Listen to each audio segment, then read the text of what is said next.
নমস্কার বন্ধুরা, আমি আজকে আবারও আপনাদের কাছে চলে এসেছি নতুন কিছু সমাধান নিয়ে।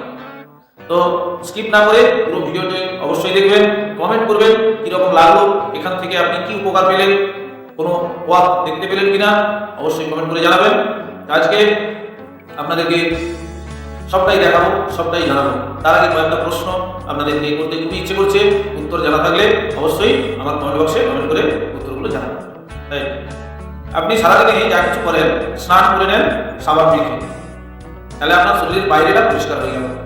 কিন্তু সারাদিনে যে অখাদ্য কুখাদ্যগুলো খাচ্ছেন, শরীরের ভেতরে জমছে, সেটাকে কিভাবে পরিষ্কার করবেন, উপায় জানা থাকলে অবশ্যই কমেন্ট বক্সে কমেন্ট করে জানাবেন। এরপর আসি, সারাদিনে আপনি যে জল খাচ্ছেন, পানীয় জল, সেটা কি আদৌ আপনার পানীয় উপযুক্ত? আপনি কি জানেন? যদি জানা থাকে অবশ্যই কমেন্ট বক্সে কমেন্ট করে জানাবেন। তো আমরা পানীয় জল বিভিন্নভাবে বিভিন্ন জায়গায় কিনে খাই, সাবমার্সিবলের জল খাই, ফিল্টারের জল খাই। সেই জলটাতে পিএইচ লেভেল কত আছে, আদৌ সেটা মানুষের পানীয় উপযুক্ত কিনা, বা সেটা খেলে আমার শরীরে কোনো ব্যাড রিয়াকশন হবে কিনা আমরা কিন্তু জানি না। জল খেতে হয়, খাই, জল না খেলে আমরা বাঁচি, কারণ প্রত্যেকটি মানুষের শরীরে 3 ভাগ জল 1 ভাগ স্থল। ঠিক, তো সেই জায়গায় আমরা আজকের পরীক্ষা থেকে দেখে নেব। ক্লারিওটেস্ট একটি অনবদ্য প্রোডাক্ট আমাদের সামনে তুলে ধরেছেন, যেটি হলো পঞ্চতুলসী ড্রপ। এবং জল ফিল্টারাইজেশনের জন্য আপনাকে ফিল্টার হয়ে কোথাও নিয়ে যেতে হবে না, কোথাও জল কিনে খেতে হবে না। আমাদের এই অমৃত বুঁদ ড্রপটি সঙ্গে রাখলে যে কোনো জায়গায় যে কোনো জল আপনি পান করবেন, সেই পানীয় জলের লিটার প্রতি 10 ফোঁটা দিয়ে আপনি সেবন করুন। তাহলে আপনার শরীরে মিনারেলস সঠিক মাত্রায় বজায় রেখে পিএইচ লেভেলটাকে ঠিক রাখবে, জলের দূষিত সব কিছুকে নষ্ট করে দিয়ে আপনার শরীরটাকে সুস্থ রাখতে সাহায্য করবে। জলে আর্সেনিক, ব্যাকটেরিয়া, বিভিন্ন রকম জীবাণু থাকে, সেগুলোকে নষ্ট করে আপনাকে সুস্থ রাখতে সাহায্য করবে। তো বেশি দেরি না করে চলুন আজকে এই দুটো প্রোডাক্টের ডেমনস্ট্রেশন দেখে নিই মিতা সামন্ত ম্যাডামের কাছে। সে ভিডিওটা দেখাতে বলেছে, তাই তো? ভিডিওটা পাঠাতে বলেছে। ওটাতে সেই খন করে ঘুরলো, ওটাতে জলটা মানে কেমিক্যালটা মিশে গেল।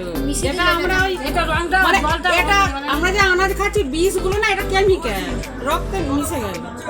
এবার ওইটা খেলে সেই রক্তটাকে সেটা পরিষ্কার করে দিল, মানে বিষটা বার করে দিল। কিভাবে করছে সেইটা দেখিয়ে দিবে, কিভাবে ওষুধটা কি কাজে লাগছে, ওষুধটা কিভাবে কাজ করছে সেইগুলোই দেখাবে। তার জন্য এই পরীক্ষাটা। ওইটা যেই দিবে মানে পুরো ওই বিষটা বেরিয়ে যায়, মানে রক্তটা পরিষ্কার করে দিবে। এটা মানে গুনে গুনে এবার যতটা জল দিবে সেরকম দিতে হবে ফোঁটা। ধরো তুমি অনেক জল নিলে, সেখানে হয়তো 6-7 ফোঁটা দিয়ে দিবে। এই তো এটা এই রক্তটা পরিষ্কার হয়ে গেল। এটা মানে রক্তটা শরীরে মানে এটা বিষটা নষ্ট করে দিবে। আর যেটা সেই অমৃত গুড় বলছে, সেটা খেলে আরো পরিষ্কার হয়ে যাবে। এই ওষুধগুলো মানে আমাদের সব আয়ুর্বেদিকেরই। এটা দিবে 1 লিটার জলে 10 ফোঁটা, কিন্তু আমাদের তো এটা 1 লিটার নয়, 3 ফোঁটা। হ্যাঁ অল্প। ধরো 1 গ্লাস, ওই জন্য আমি 3 ফোঁটা দিয়েছি। এটা দেখো একবারে জলটা একদম পরিষ্কার। মানে আমি ওষুধগুলো বলছি, এগুলো একটা মিথ্যা বলিনি, সব ওইগুলো কাজ করে। যার জন্যই তো এবার তোমাদের যে দিয়েছি চিন্তা না, এগুলো সব কাজ করছে। এটা অমৃত, এটা হচ্ছে ওইটা খেয়ে নিলেও কিছু হবে এটা খেলে এটা পরিষ্কার হয়ে গেল, জীবাণু সব নষ্ট হয়ে গেছে, কেমিক্যাল নষ্ট হয়ে গেছে। ওই জলটা এবার খেলেও কিছু হবে না। খেলেও কিছু হবে না, না খেলেও কিছু হবে না। না খেলেও কিছু হবে না। আমাদের সেদিন এসেছিলেন স্যার, আমাদেরকে হার্ট এসব মিটিং করে এইসব দেখিয়ে দিয়ে গেল। এটা দিতে আরো সাদা হয়ে গেল, মানে আর কিছু মানে একটুও কিছু। স্যারের বাড়ি কোথায়? স্যারের বাড়ি কলকাতা থেকে আরো দূরে। এবার দমদমে অফিস আমাদের। এই দেখো এটা সেটা দিয়েছি বলে আর বোঝাই যায় না, একদম ফ্রেশ হয়ে গেছে। এবার বন্ধ করে দিয়ে মানে এগুলো ফ্লাভিয়া আয়ুর্বেদার সঙ্গ।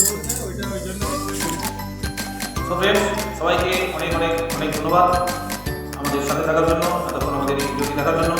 ভিডিওটি দেখে আপনারা কি উপকৃত হলেন, কীরকম লাগলো ভিডিওটি, অবশ্যই ছোট্ট একটি লাইক দিয়ে আমাদের সাপোর্ট করবেন। আর আগামী দিনে আরও স্বাস্থ্যসম্মত এবং বিভিন্ন চাষবাসের ভিডিও পেতে আমাদের এই চ্যানেলটিকে সাবস্ক্রাইব করে রাখুন, প্রচুর প্রচুর শেয়ার করুন। সুস্থ সমাজ গড়ার লক্ষ্যে, সচেতন সমাজ গড়ার লক্ষ্যে এফএমবি চ্যানেল আয়ুর্বেদার এই উদ্যোগ। আশা করি আপনারা পাশে থাকবেন। সবাইকে আবারও ধন্যবাদ জানাই। সবাই ভালো থাকুন, সুস্থ থাকুন, সচেতন।